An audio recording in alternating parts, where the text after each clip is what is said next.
Steam locomotives were some of the most powerful machines ever built. They pulled trains that fueled our imagination.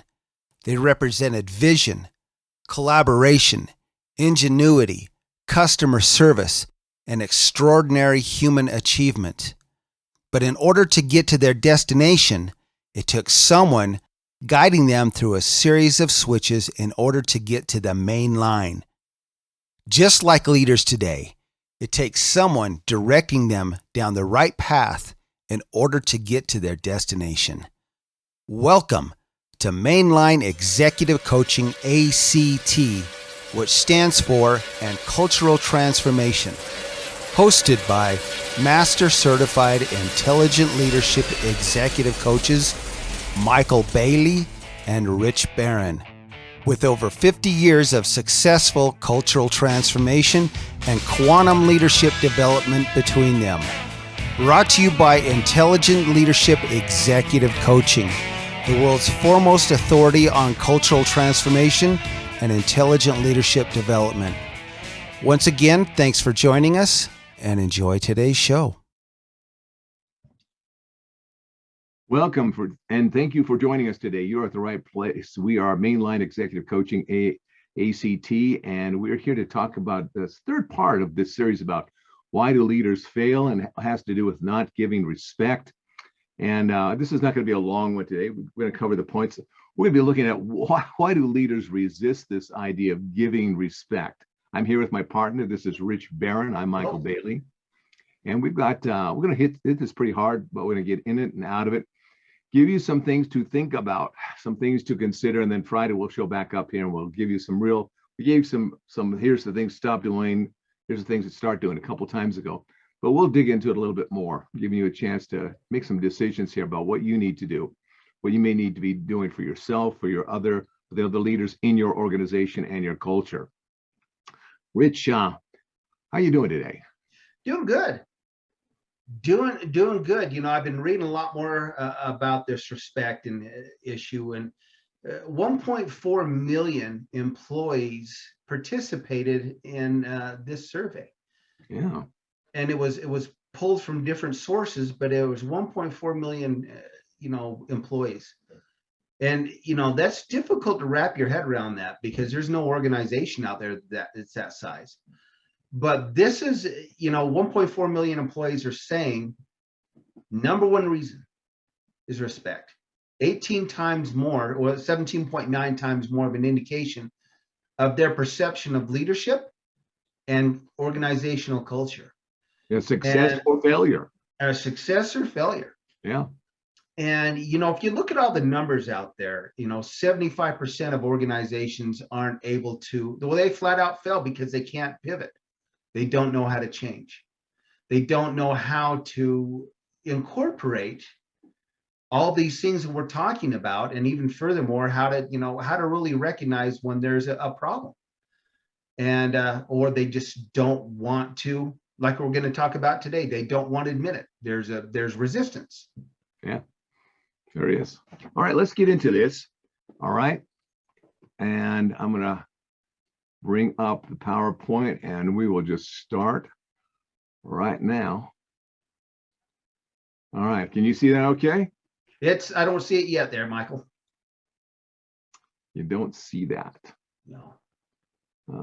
Wonder why. Let me get out of it. All right. So you're not seeing it right now? I'm not seeing it, no. There we go. Now it's coming. Okay. Embarrassing moment. Technology is over. Let's see. We get back to this. Start from the beginning. Now you see it okay still? Yep. Oh yeah, it's there. Okay, here we go. Why leaders fail. Reason number one, part two. Why leaders just don't give. Now you notice I've underlined and highlighted the word italicized give. Give is an action verb. This is something you have to do. You just can't say it or think about it or it's a deliberate action.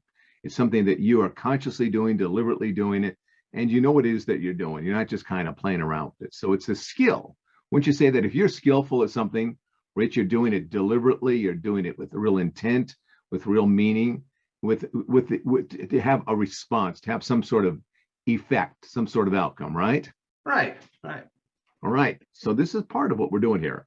So based on findings, as you mentioned here, MIT, SMR, Glassdoor culture, 1.4 million employee reviews. And let's start here. Let's start with the danger signs here. Reasons why respect is not given. Number one reason, it's ignorance. They just don't know. They're just not aware of it. Second one is maturity, lack of maturity. Third one is egotism. And the fourth one is just defiance. I'm just not, no matter what. So let's go through these and we'll unpack them one at a time. Ignorance. Let's take a look at these. Rich. Lack of knowledge, lack of necessity, lack of training. What would you say about which of these kind of stand out in your mind in terms of, yeah, that's probably a real problem for some people out there? You know, the first one, lack of knowledge, that's a simple failure in communication, honestly.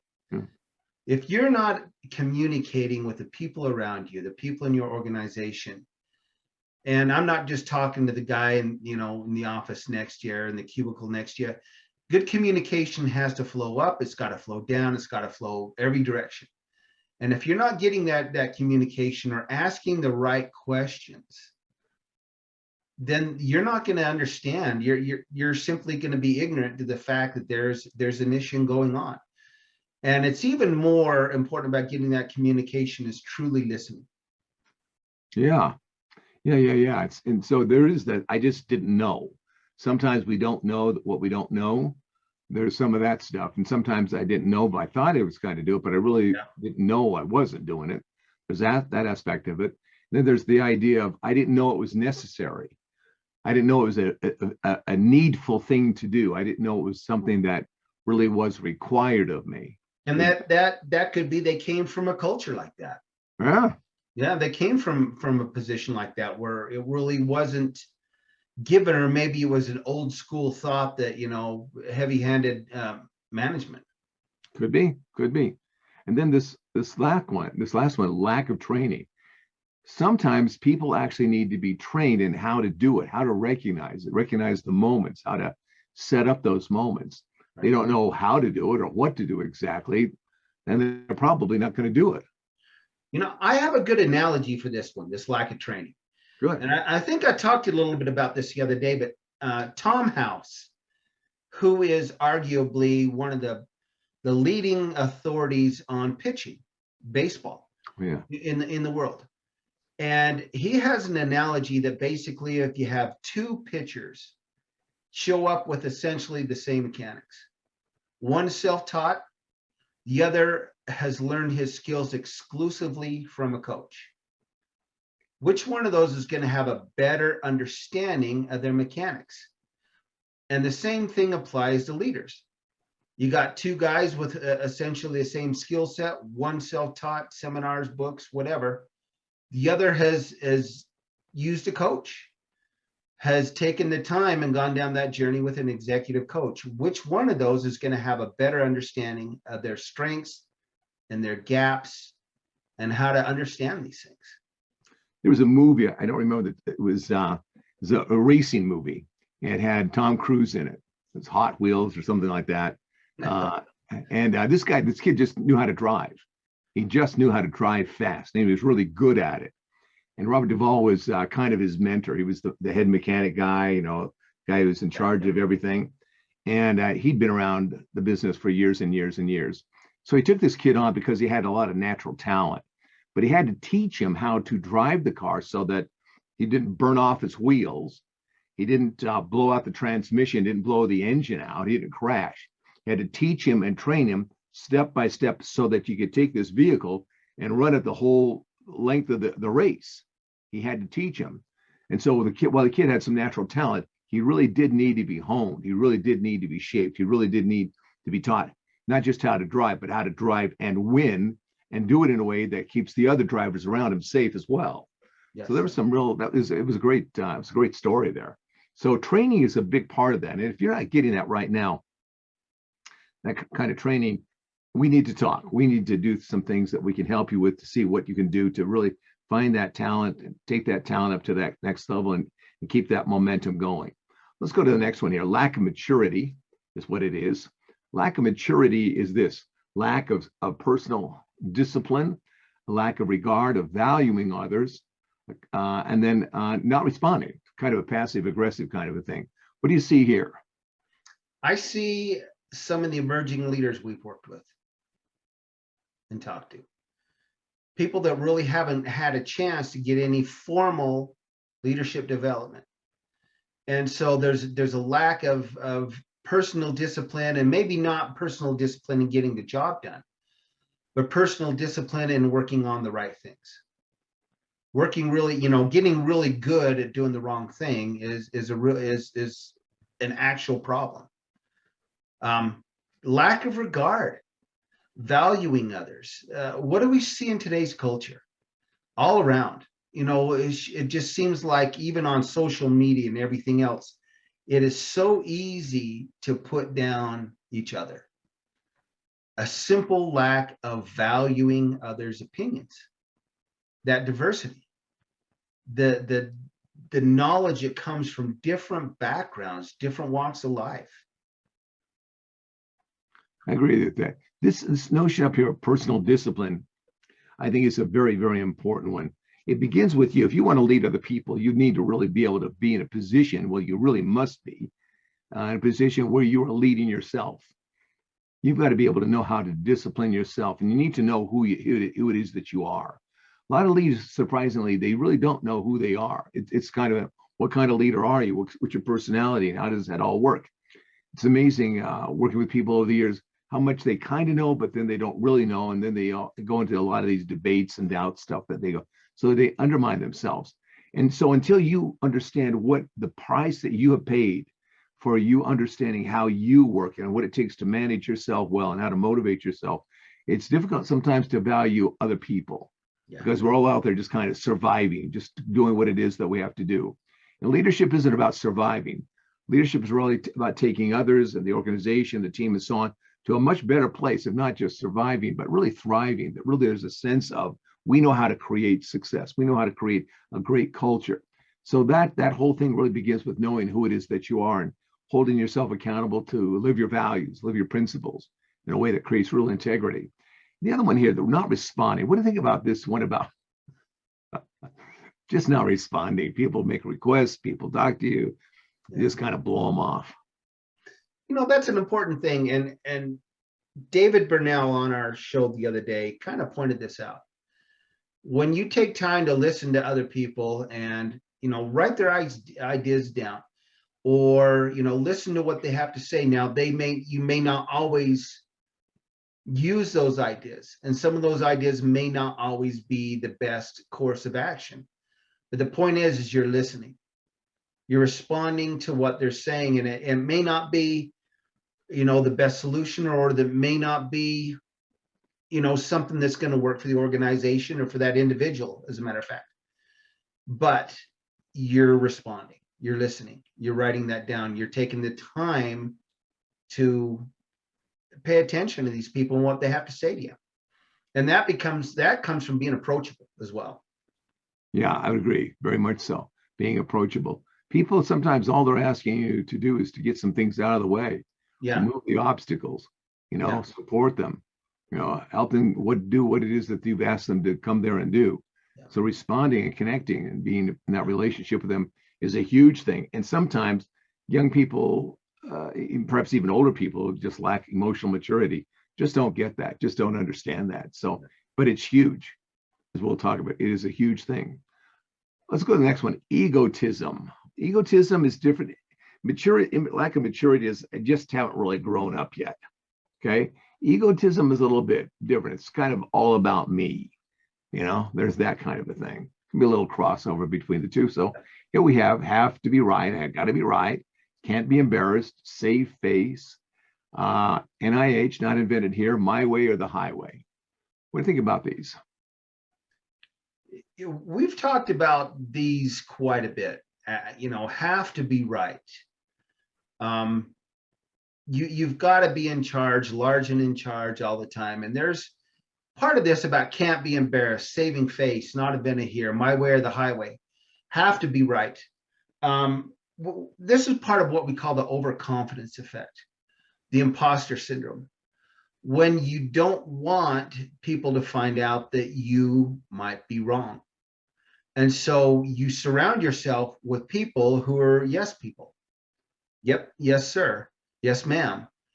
And you're not open to listening to feedback. You're not opening to what they're saying, and you have to be right all the time. It's part of that imposter syndrome we talk about, which is a real thing. The overconfidence effect, which is right in there. I can't be, I've got the title, I've earned the title, so therefore I'm right. There is in leadership the necessary quality of humility. That's Yes. really a necessary quality. Yes. And in that quality of humility has a different kind of perspective about being a leader. And I think my point of view, in a way, is that many people think that being having a leadership position, oftentimes they say, well, I've earned it, I'm entitled to it. There's this sense of, I get to have this now and all this kind of stuff. And I think that's completely wrong. I think they need to take a look at it. I would suggest anyway, look at it in terms of this way. Look at it, it's a gift. First off, it's a gift that you got that. I know you probably worked very hard for it. Nonetheless, you weren't entitled to it. If you think that, then you're kind of like the King of England or something. Yeah. And people won't look at you like the King of England. They just won't see you as divinely appointed to this. So see it first off as a gift. Secondly, as an opportunity. Yeah. It's going to be an opportunity. And third, it's a privilege. You will not always absolutely, be there. You will be there for a while. So if you see it as a gift, as an opportunity and a privilege, then you're going to take this time that you're there as a leader and really do all that you can to maximize it, not just for yourself or a few, but for everybody. It's a privilege to be in a position to help others, serve others, bring out their best, and do something that's going to be worthwhile for everybody. So I suggest take a look at it that way, so you get out of your egotism. We'll have more suggestions than that. Anything else you'd like to say before we move on? Another one here is, talking about can't be embarrassed. That's an interesting one to me. That's, there's a lot of people who, in the course of failing, and here's the thing, failing is a good thing. Failure, learning to fail fast is important, because you're never going to know what success is until you know what failure is. And people are afraid, they're embarrassed to fail. Today, especially in today's world, it's all about, what's the term? The GOAT, greatest of all time. Are you the GOAT? We hear a lot about that, about you have to be perfect all the time. You have to look a certain way. You've got to perform a certain way. And if you fail or anything, or along the way, you might not be right at something, that's an embarrassment. And there's a lot of people who simply don't understand how to deal with that. And that's one of the things that we teach is vulnerability.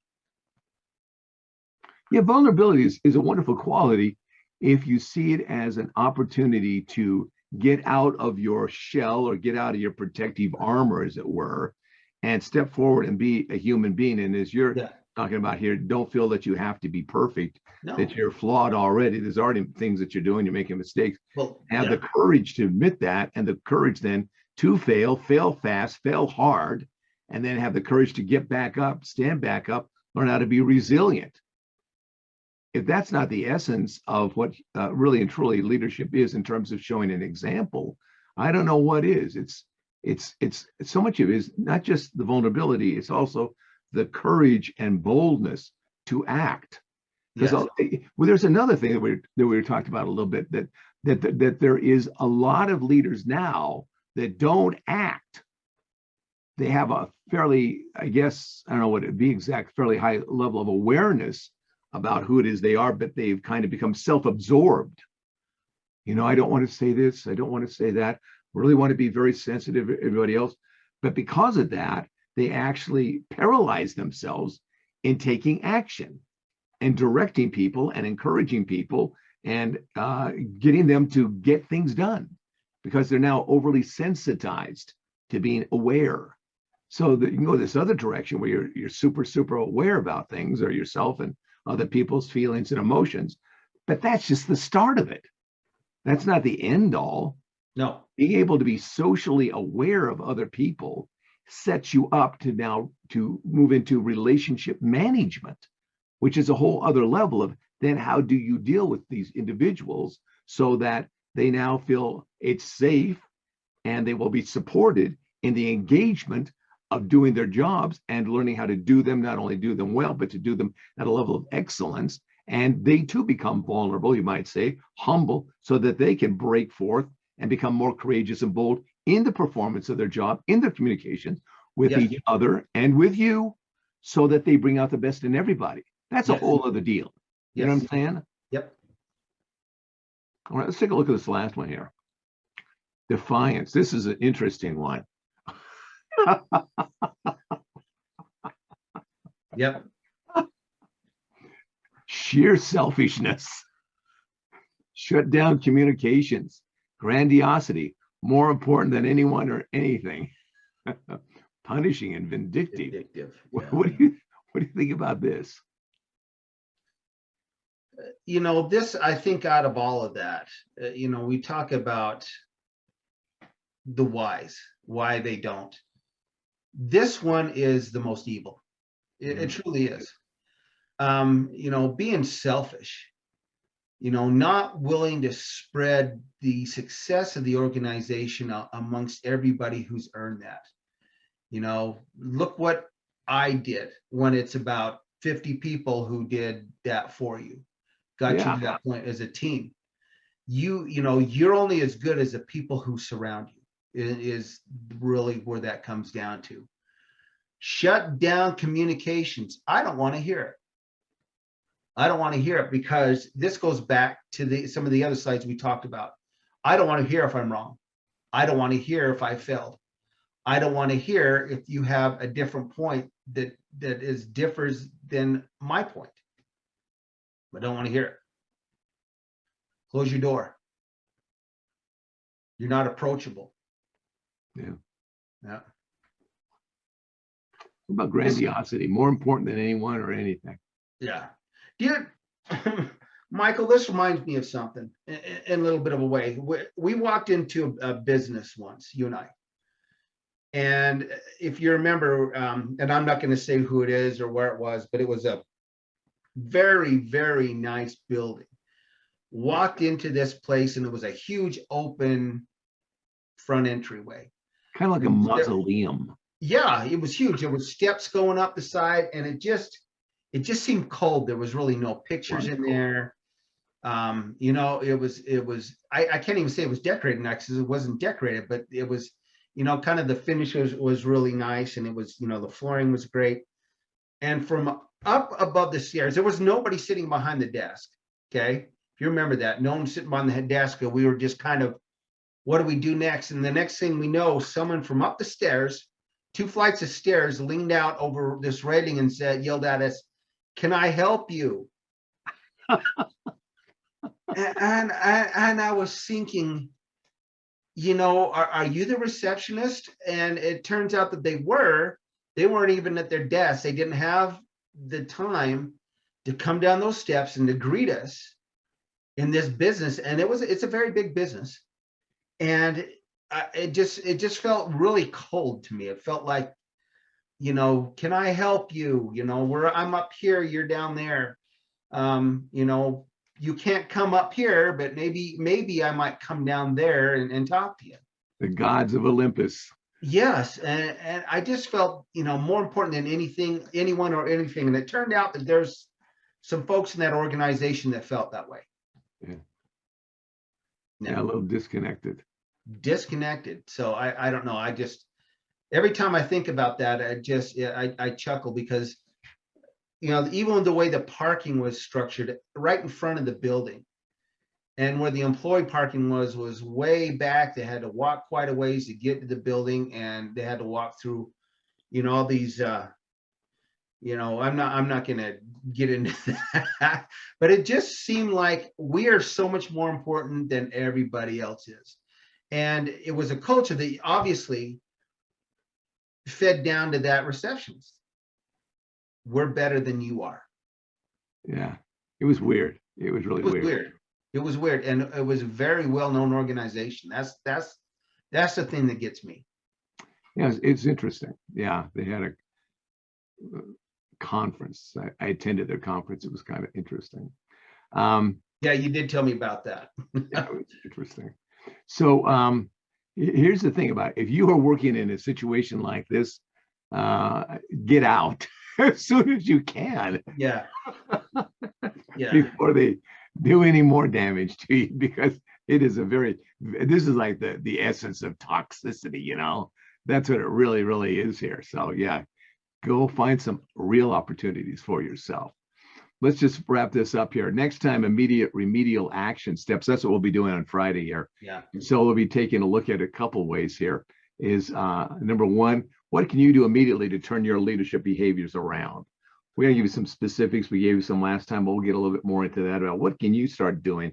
Because change always starts with yourself, right? It starts with you, then it ripples out from there. And then what you can immediately do, So some things you can immediately turn around, but those some things you can immediately do to turn your work culture around. So work culture takes time. You just mentioned it today, 75% of the time when people attempt to do that, or an organization attempts to do it, they end up failing because they just don't know how.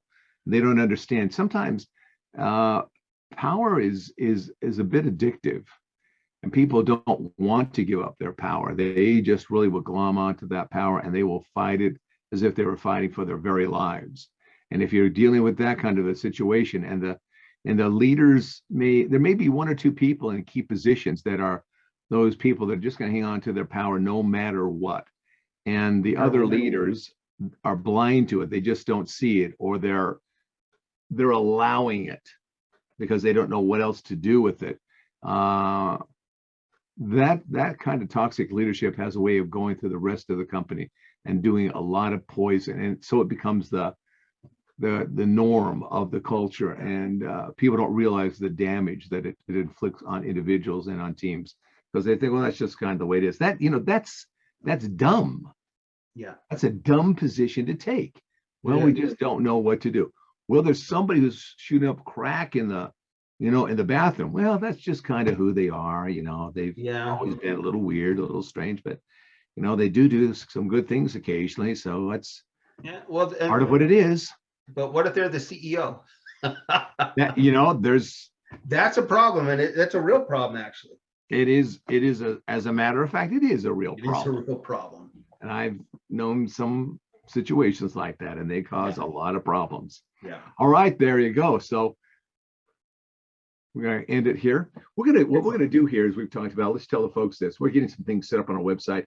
For these, we're going to actually put together some worksheets so that you can go through them, fill out the worksheets. You'll be able to download them. You'll be able to log into it and have an account with us to say, yeah, here's what it is that, here's your latest worksheets for these latest podcasts.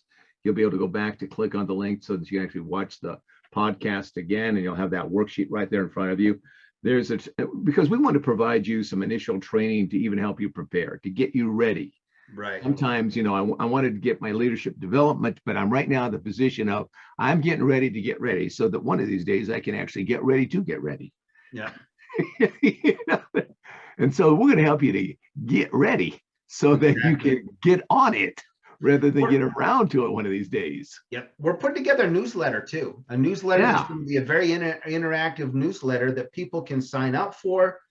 They can click on things, go to different places, look for those worksheets we're talking about, and look for that to be getting launched pretty soon. And we'll put up that information on here where people can sign up for it. And it's open to anybody. We want to talk to you, and let's open up some more lines of communication.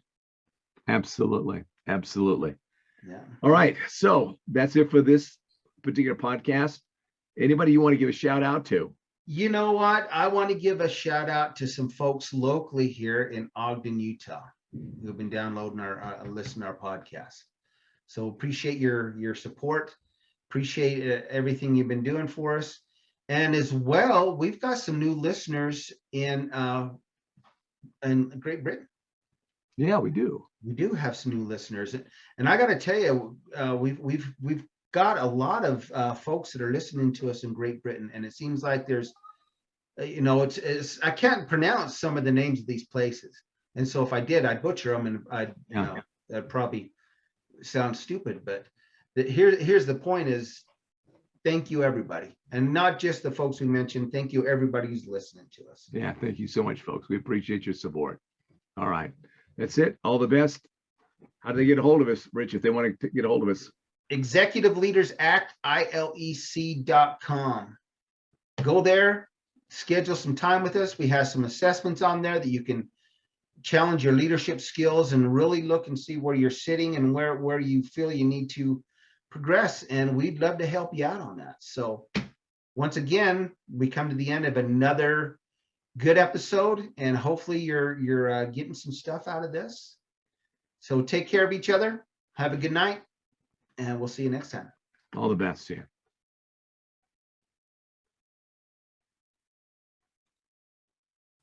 With all of the issues facing organizations today, leadership development and cultural transformation are needed more than ever. Go to our website, Executive Leaders Act, ILEC.com. Book some time with us. Let's sit down and talk and get you on the path to success. This podcast was brought to you by Intelligent Leadership Executive Coaching, ILEC, the world's foremost authority on leadership development and cultural transformation. Once again, for Mainline Executive Coaching ACT, this is Rich Barron and Michael Bailey. Thank you for joining us, and take care.